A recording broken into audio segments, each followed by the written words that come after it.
सवाल उठता है जो सरकार उनकी है, जो हिटलरशाही है, तानाशाही है, मनमानी है। सरकार अपनी जिद के कारण कई सारी योजनाओं को लागू कर रही है। काले कानूनों की जननी ये सरकार भी गिर कर रहेगी और अग्निपथ योजना फिर से वापस होगी। रेलवे हो, डाकघर हो, सब देख रहे हैं, सबको आज बेचा जा रहा है सरकारी संपत्तियों को। बीते कुछ दिनों पहले केंद्र सरकार के द्वारा अग्निपथ योजना लाई गई थी और इस योजना का बिहार सहित पूरे देश में जमकर विरोध प्रदर्शन हुआ था।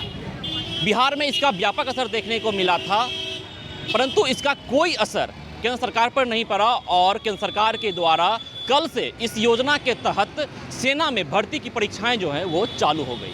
हमारे साथ हैं अभी आरजेडी के प्रवक्ता मृत्युंजय तिवारी।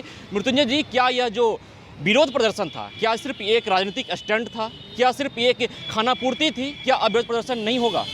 नहीं, देखिए, सरकार में वो हैं, भारतीय जनता पार्टी एनडीए ने ये इस योजना को लागू किया। विपक्ष ने जमकर विरोध किया। आपने देखा, नेता प्रतिपक्ष तेजस्वी यादव जी लगातार इस योजना को वापस लेने की मांग कर रहे हैं। अब सवाल उठता है जो सरकार उनकी है, जो हिटलरशाही है, तानाशाही है, मनमानी है, इस तरह से संविधान और लोकतंत्र का गला घोट करके सरकार अपनी जिद के कारण कई सारी योजनाओं को लागू कर रही है।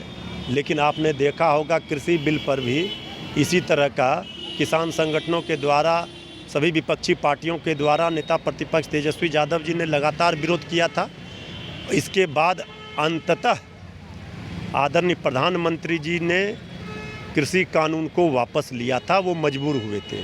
विपक्ष अपने जिम्मेवारी का निर्वहन कर रहा है, सरकार को आईना दिखा रहा है, सरकार की गलत नीतियों का विरोध कर रहा है। अग्निपथ योजना लगातार नेता प्रतिपक्ष तेजस्वी यादव जी, हमारी पार्टी राष्ट्रीय जनता दल ये कह रही है कि इस योजना से देश की सुरक्षा और युवाओं के भविष्य के साथ खिलवाड़ होगा, इसलिए इसे सरकार वापस ले। हमें पूरा यकीन और विश्वास है इस योजना की सारी खामियों को नेता प्रतिपक्ष तेजस्वी यादव जी ने रख दिया है सामने। आज भी हमारी पार्टी, हमारे नेता इस मांग पर अडिग हैं, इस योजना को वापस किया जाए। देर सवेर एक ना एक दिन सरकार को मजबूर करेंगे। जो सच्ची आवाज़ को रोके वो दीवार गिरेगी। काले कानूनों की जननी ये सरकार भी गिर कर रहेगी और अग्निपथ योजना फिर से वापस होगी। ये कोई परमानेंट सरकार नहीं होता है लोकतंत्र में, यही खूबसूरती है। इसलिए जो हिटलरशाही और मनमानी जो सरकार करती है, उसके बाद जाने के बाद उसका भी हश्र वही होता है जो इसके पहले कई ऐसे उदाहरण रहे। तो इसलिए ये सरकार अब अंतिम पड़ाव पर है, सूरज ढलने वाला है। बीजेपी ने ये फाइनल कर दिया है कि इस योजना पर वो तटस्थ रहेगी और योजना को वापस नहीं लिया जाएगा। भाई, बीजेपी जब तक सरकार में है तभी तक ना। ये बात तो बीजेपी कृषि कानून पर भी कह रही थी, वापस लेने के लिए मजबूर हुई बीजेपी। सबको पता है ये क्रांतिकारियों की धरती है, आंदोलन की धरती है। 74 आंदोलन भला कौन भूल सकता है।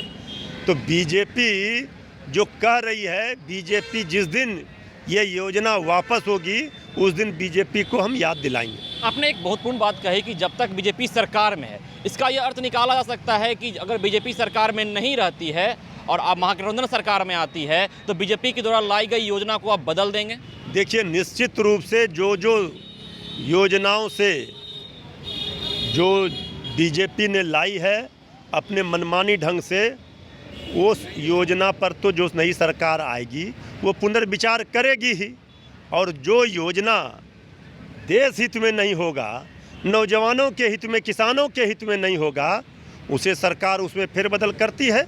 ये तो लोकतंत्र है, कोई परमानेंट और अस्थायी रूप से मोदी जी की सरकार बीजेपी एनडीए की नहीं रहने वाली है। तो इसलिए सरकारें आती हैं, जाती हैं, लेकिन ऐसे कोई भी योजना का हश्र वही होता है जो मनमानी तरीके से किसी सरकार के द्वारा हिटलरशाही करके उसे थोपा जाता है। ये फरमान जिस तरह से जारी कर देती है जिस तरह से इतिहास बदला जा रहा है, जिस तरह से सरकारी कितना रेलवे हो, डाकघर हो, सब देख रहे हैं, सबको आज बेचा जा रहा है सरकारी संपत्तियों को। तो ये सारी चीज़ तो देश देख ही रही है। ठीक है, आज वो सत्ता में है, कल वो नहीं रहेंगे। इसके बाद जो उनकी गलत नीतियों का बुरा अंजाम हुआ है उसे बदलाव किया जाएगा। तो आपने सुना आरजेडी प्रवक्ता मृत्युंजय तिवारी को, जिन्होंने साफ तौर पे कहा कि बीजेपी किसी भी योजना को मनमाने तरीके से जनता पर थोप देती है और जिस दिन ये सत्ता से जाएगी उस योजना पर सरकार फिर से जो है पुनर्विचार करेगी। खबरों का सिलसिला यूं ही चलता रहेगा। मैं फर्स्ट बिहार से विश्वजीत आनंद, पटना।